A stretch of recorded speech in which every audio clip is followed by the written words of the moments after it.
اور میں سمجھتا ہوں کہ اس کے بعد یہ گفتگو کہ امریکہ ثالث اچھا نہیں ہوگا، امریکہ ہمیں کشمیر لے کر دے گا نہیں، یہ کیسی گفتگو ہے؟ ہم یہ کیسے توقع کرا لیتے ہیں؟ ہم کیا چین سے یہ توقع کر سکتے ہیں کہ چین ہمیں بھارت سے کشمیر لے کر دے دے گا؟ نہ امریکہ چین لے کے کشمیر لے کے دے سکتا ہے، نہ چین کشمیر لے کے دے سکتا ہے. اور ہمیں قوم کو یہ بھی نہیں کہنا چاہیے بار بار کہ ہم کشمیر کے ہم جنگ کے لیے تیار نہیں ہیں. دوستوں نمسکار، سواگت ہے ایک نئے ویڈیو میں آپ سبھی کا. تو حال ہی میں امریکہ کی طرف سے ایک بیان آیا ہے کہ کشمیر کو لے کر اس کی پالیسی میں کوئی بھی بدلاؤ نہیں ہے. اس کا مطلب صاف ہے کہ امریکہ کے لیے کشمیر کا مدعا کوئی مدعا نہیں ہے. لیکن پاکستانیوں کی پرابلم یہ ہے کہ انہوں نے کبھی سپنے میں سوچا بھی نہیں تھا کہ جو 370 ہے وہ ہٹ جائے گا کشمیر سے. اور اس کے بعد سے پاکستان کہیں پر بھی کشمیر کا نام سن لیتا ہے کوئی فورن کنٹری سے تو وہ کافی ایکسائٹڈ ہو جاتا ہے کہ شاید کچھ ہو جائے. بٹ سب کچھ بیس لیس باتیں ہیں. باقی اس ویڈیو کو دیکھیے، لیکن چینل پر نئے جو بھی ہیں میرے بھائی لوگ چینل کو سبسکرائب کیجئے، بیل آئیکن کو پریس کیجئے تاکہ نوٹیفیکیشن آپ کو ملتا رہے. ملاقات کریں گے آپ سے اگلے ویڈیو میں. جے ہند، جے بھارت. جنرل صاحب، امریکی پالیسیوں کے خد و خال اب واضح ہونا شروع ہو گئے ہیں، تو کیا ہم امید رکھیں کہ بات آگے بھی بڑھے گی؟ دیکھیے، بات آگے بڑھنے کا تو کوئی چانس نہیں ہے. امریکہ نے اتنے عرصے میں کوئی ایسی کوشش نہیں کی، بلکہ جنرل مشرف کے دور میں پاکستان کو یقین دہانی کرائی گئی کہ پاکستان کی طرف سے جو یہ جہادی گروپس جاتے ہیں وہاں پہ ان کو روکا جائے اور امریکہ کشمیر کا مسئلہ حل کرانے میں مدد کرے گا. لیکن وہ جہادی گروپ تو چلے گئے، وہ الٹا پاکستان کے خلاف لڑنا شروع ہو گئے اور کشمیر میں وہیں کا وہیں رہا مسئلہ، اور امریکہ نے اس کے بعد کوئی کوشش نہیں کی. اس کے بعد حالات اب بدل چکے ہیں. اب تو اگر امریکہ اس بات کا کوئی اندیا دے یا وہ اس بات کے لیے تیار بھی ہوں اور بھارت بھی مان جائے کہ کوئی ثالثی ہوگی، تو میرا اپنا اندازہ ہے کہ امریکہ کبھی بھی ایک ایماندار ثالث کی طرح کام نہیں کرے گا. وہ بھارت کی فیور میں کرے گا، جس طرح اس نے افغانستان میں ہم سے کام لیا اور جا کے سیٹل وہاں پہ بھارت کو کر دیا اور بھارت وہاں سے آج دن تک آپ کے لیے مسئلہ بنا ہوا. تو یہ میرا خیال ہے امریکہ پہ کوئی توقع رکھنی نہیں چاہیے.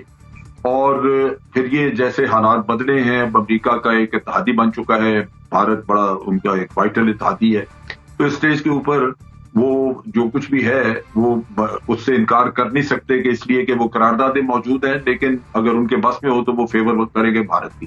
لہٰذا امریکہ سے توقع کرنے کی بجائے ہمیں اپنی انڈیپینڈنٹ پالیسی رکھنی چاہیے اور ایک کیمپین لانچ کرنی چاہیے. اسی طرح جیسے کشمیر کے معاملے میں ہم نے آلریڈی پہلے فیصلہ کیا ہے، اس میں سب سے امپورٹنٹ چیز یہ ہے کہ کشمیریوں کی جدوجہد جو ہے اس کو جائز جدوجہد قرار دیا جائے، اس کو پاکستانی اسپانسرڈ ٹیررزم نہ ہو، بھارت یہ کہنا چاہتا ہے.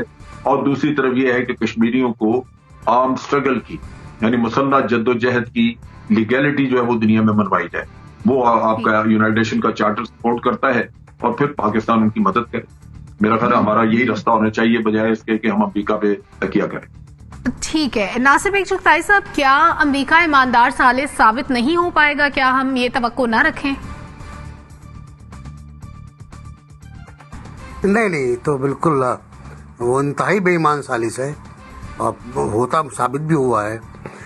فراز صاحب کا ایک شعر ہے، آپ کریں وفا کی بات، اس پہ ایک شعر ہے کہ جاؤ بھی کیا کرو گے مہر وفا، بار بار آزما کے دیکھ لیا. واہ.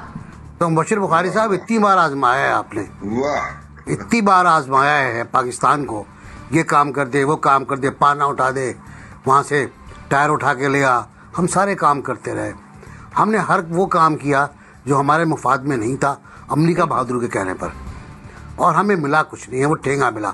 وہ پھر بار بار چھوڑ کے ہمیں جاتا رہا اور ہم گاتے رہے آپ پھر سے مجھے چھوڑ کے جانے کے لیے. اب پھر یہی ہو رہا ہے. لیکن یہ جو بیان آیا ہے، پہلے تو یہ غور کر لیں آپ کہ 9 فروری کو جو بائیڈن نے فون کیا مسٹر مودی کو اور یہ کہا کہ ہم جمہوریتیں دہشت گردی کے خلاف مل کے لڑیں گے. یعنی امریکہ، اب اس سے کوئی مطلب بھی نکال لیں آپ، میں نہیں جانتا اس کا مطلب کیا ہے، اس کا ترجمہ کیا ہے. پھر امریکہ نے دوبارہ ایک ٹویٹ جاری کیا جس میں جو بتایا تھا آپ نے، جس میں کہا گیا بھارتی جموں کشمیر. اس پر پاکستان نے اعتراض کیا، بہت صحیح اعتراض کیا پاکستان نے کہ بھارتی جموں کشمیر کیسا ہو گیا. چنانچہ کل اس کی وضاحت کی گئی کہ ہم ابھی تک جموں کشمیر کو 2 ملکوں کے درمیان متنازع علاقہ سمجھتے ہیں. اب بس یہاں تک تو بس ہے. اس کے بعد کیا کر سکتا ہے امریکہ مزید؟ اگر بہت کیا اس نے تو وہ بھارت سے کہے گا بھائی بات کر لو یار, پاکستان سے ڈائلاگ کر لو کشمیر کے مسئلے پر, اور پھر وہ ڈائلاگ ہوں گے, پھر مسائل ہوں گے, اور پھر دوبارہ. لیکن مودی گورنمنٹ اس موڈ میں نہیں ہے, اور پوری طرح اس بات پہ انحصار ہے کہ امریکہ بھی ادھر زیادہ توجہ دینے کے بجائے چین پر اپنا محاذ مضبوط کرنے کی کوشش کرے گا, چین کے خلاف بھارت سے مل کر. افغانستان پاکستان اس کے لیے زیادہ اہم نہیں رہیں گے. یہ بالکل درست ہے کہ افغانستان میں امریکی فوج جو 2,500 کے قریب ہے, 2,500 پلس کنٹریکٹرز تقریباً 50-60 ہزار ہوتے ہیں, وہ موجود رہیں گے. اور فی الحال ابھی واپس نہیں جا رہے وہ, کیونکہ ٹرمپ کی پالیسی کو وہ ریورس کر رہے ہیں. لیکن اوور آل پاکستان کے حق میں کچھ نہیں ہے, بے وفائی ہے. اگر ہم پھر استعمال ہوئے تو معاملات خراب ہو جائیں گے, پھر ہمیں ملے گا کچھ نہیں. ٹھیک ہے سہروردی صاحب, جس طرح ابھی NBC نے کہا کہ ایک تو اپنے مفادات بھی ہیں, اور یہ جو گٹھ جوڑ ہے امریکہ اور بھارت کا, اس کے ساتھ امریکہ کا ایک انٹرسٹ یہ بھی ہے کہ چائنا ایمرجنگ پاور کے طور پر اوپر نہ آئے. تو اس طرح امریکہ اپنے مفادات کو اگر مد نظر رکھتا ہے, کیا نیکسس میں کوئی چینجز آ جائیں گے اب؟ دیکھیں, پہلی بات تو یہ ہے کہ ہمیں اپنے دوستوں سے بے وجہ جو ہے توقعات نہیں لگانی چاہیے. مطلب کوئی کشمیر بھارت سے چھین کر ہماری پلیٹ میں کیسے رکھ دے گا؟ ہماری یہ توقع کرنا کہ کوئی تیسرا ملک جو ہے وہ ہمیں بھارت سے کشمیر لے کے دے دے گا, یہ توقع ہی غلط ہے. امریکہ کا اتنا کہنا کافی ہے کہ وہ اس کو ابھی تک متنازع علاقہ سمجھتا ہے اور بھارت کا حصہ تسلیم نہیں کرتا.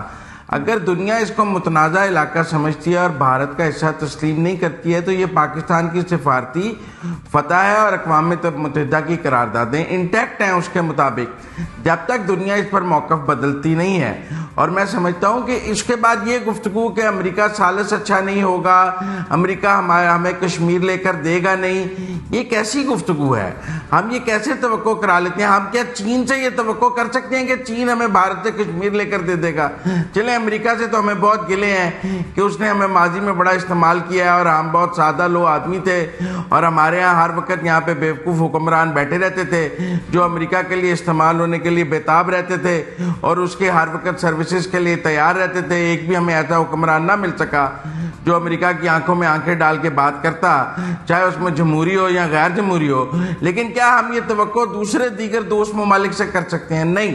کشمیر اگر پاکستان نے حاصل کرنا ہے تو اپنے زور بازو پہ حاصل کرنا ہے, اپنی طاقت پہ حاصل کرنا ہے, پاکستان کو مضبوط کر کے حاصل کرنا ہے. نہ امریکہ چین لے کے کشمیر لے کے دے سکتا ہے, نہ چین کشمیر لے کے دے سکتا ہے. تو لہذا ایک تو میں اس ساری گفتگو پر مجھے کبھی کبھی حیرانی بھی ہوتی ہے کہ ہم کیسے یہ توقعات لگا لیتے ہیں کہ ہم تو وہ لڑائی لڑنے کے لیے تیار نہیں ہیں, لیکن کوئی تیسرا ہمارے لیے وہ لڑائی لڑ دے. بھئی ہم خود تیار نہیں ہیں اور تیسرا کیوں لڑ دے؟ ہم خود لیں گے کشمیر, جب لیں گے ہماری شہرگ ہے, ہم اپنی شہرگ دشمن کے پاس کیسے رہنے دیتے ہیں؟ اور ہمیں قوم کو یہ بھی نہیں کہنا چاہیے بار بار کہ ہم جنگ کے لیے تیار نہیں ہیں. ہم کشمیر کے لیے جنگ کے لیے بھی تیار ہوں گے. جب ہم یہ بات کہیں گے تو دشمن کو پتہ لگے گا نا کہ اس پر جنگ بھی ہو سکتی ہے, لہذا اس پر بات کرنی ہے. جب ہم پہلے ہی کہہ دیتے ہیں کہ جنگ تو ہم نے کرنی نہیں ہے, آپ ویسے ہم سے بات کر لیں, یہ کیا نیریٹو ہے اور یہ کیا ڈپلومیسی ہے؟ ٹھیک.